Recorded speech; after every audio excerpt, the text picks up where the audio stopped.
They say that when Rome finally defeated the rebellion, the battlefield fell silent. The sun was setting, the wind moved softly over broken shields. Thousands of bodies covered the earth, Romans and slaves alike. And in the middle of that silence, one sword stood straight, stuck in the ground, as if its owner refused to bow even in death. That sword belonged to Spartacus, a man who began life not as a king, not as a soldier, but as a slave. He was born in Thrace, a wild land of mountains and warriors. From childhood, he learned to fight, to hunt, to ride horses through the valleys. He was strong, but more than that, he was proud. He believed no man should ever own another.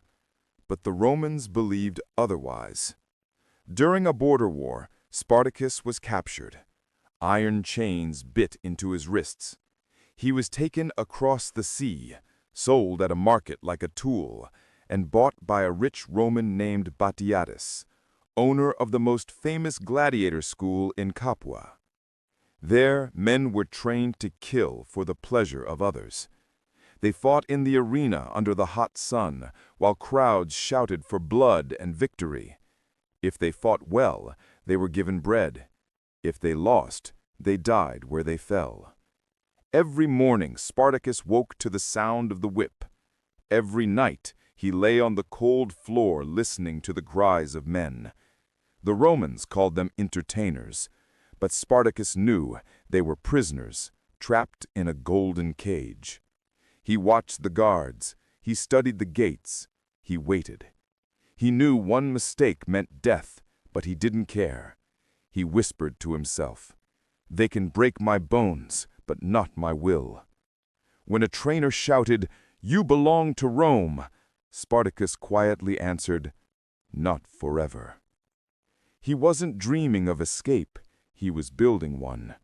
A storm was forming inside him, a storm that would soon make the mightiest empire in history tremble. They could chain his body, but they could never chain his mind.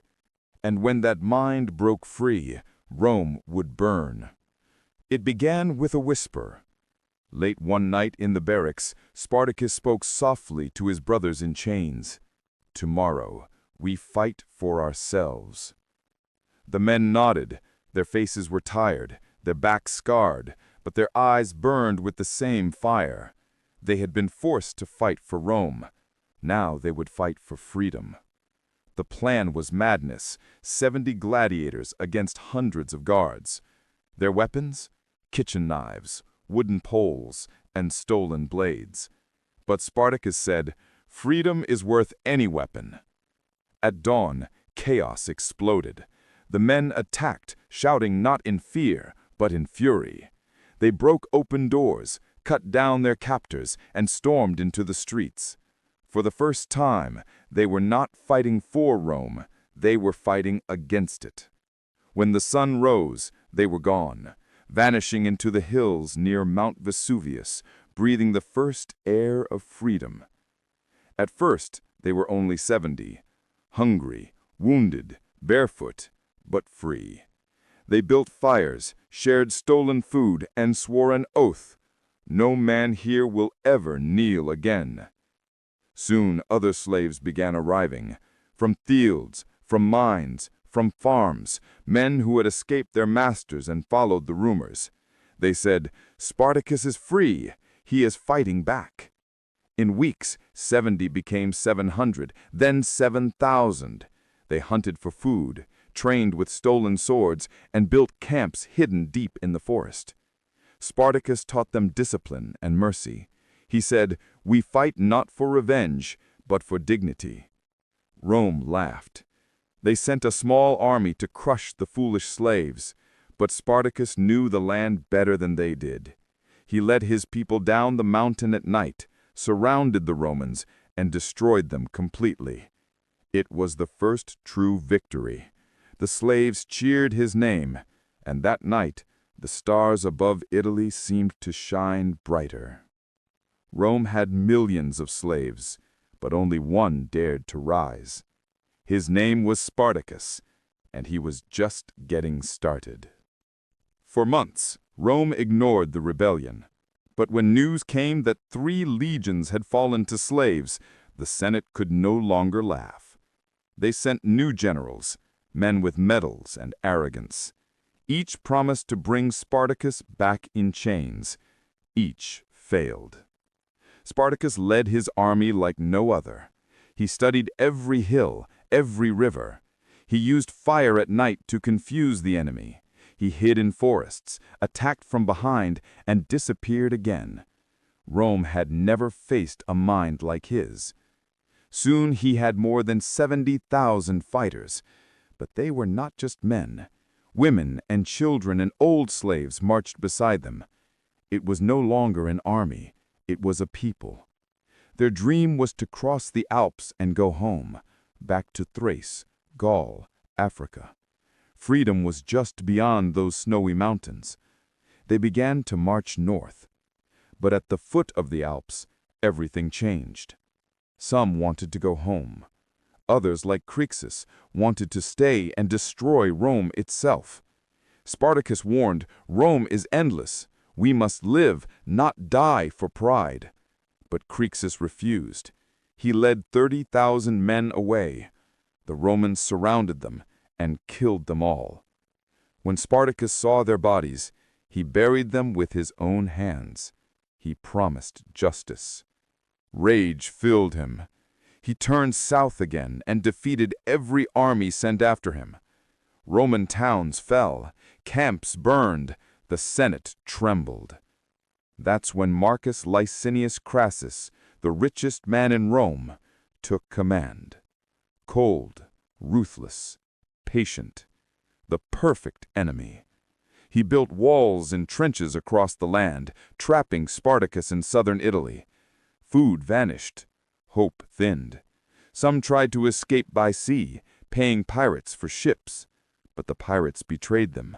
The ships never came.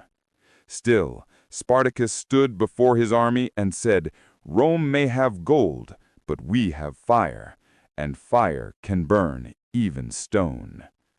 The empire was ready to crush him, but Spartacus was ready to show Rome that freedom is stronger than fear. The year was 71 BCE. Rain fell like tears on the plains of southern Italy. Crassus's legions advanced from the north. Behind them, another Roman general, Pompey, waited to trap the rebels if they ran. There was nowhere left to go. But Spartacus did not plan to run. He gathered his followers, men and women both, their faces pale from hunger, their clothes torn from war. He told them, "Today we fight for honor." They knew what that meant. The end had come, but they raised their swords anyway. Before battle, Spartacus rode his white horse across the lines. He kissed its mane, then killed it with his own hand. He would not need it to flee. The horns blew, the sky thundered. Thousands of rebels charged like a wave of fire. They broke through the first Roman lines, cutting down soldiers faster than the Senate believed possible. Spartacus was everywhere, shouting orders, saving fallen comrades, fighting like a man who had nothing left to lose. A spear struck his leg. He fell to one knee, then rose again, bleeding but unbroken. He killed the man who wounded him, grabbed another sword, and kept going. He reached the Roman standard, the golden eagle, and tried to tear it down. Then a spear hit his chest. He staggered, but smiled. He had done what he came to do, to show Rome that slaves could fight like men. When the battle ended, the field was silent. The Romans searched for his body, but never found it. Some say he became the wind that still whispers through those Italian fields. They killed the man, but they could never kill what he stood for: freedom. Rome celebrated. Crassus took credit. Pompey took glory. The Senate cheered. But deep inside, Rome was afraid. because you can kill a man, but you can't kill an idea. They lined 6,000 captured slaves along the Appian Way, crucified from Capua to the gates of Rome. Each cross carried a body. Each body carried a message. This is what happens when you dream of freedom. But that message failed, because the world remembered not the crosses, but the courage. Years passed, then centuries, and still the name Spartacus refused to die. His story crossed borders, told by Greek historians, Roman writers, and centuries later by people fighting their own battles for liberty. Peasants in medieval Europe spoke his name in secret. Revolutionaries in France and Russia read about him as a hero.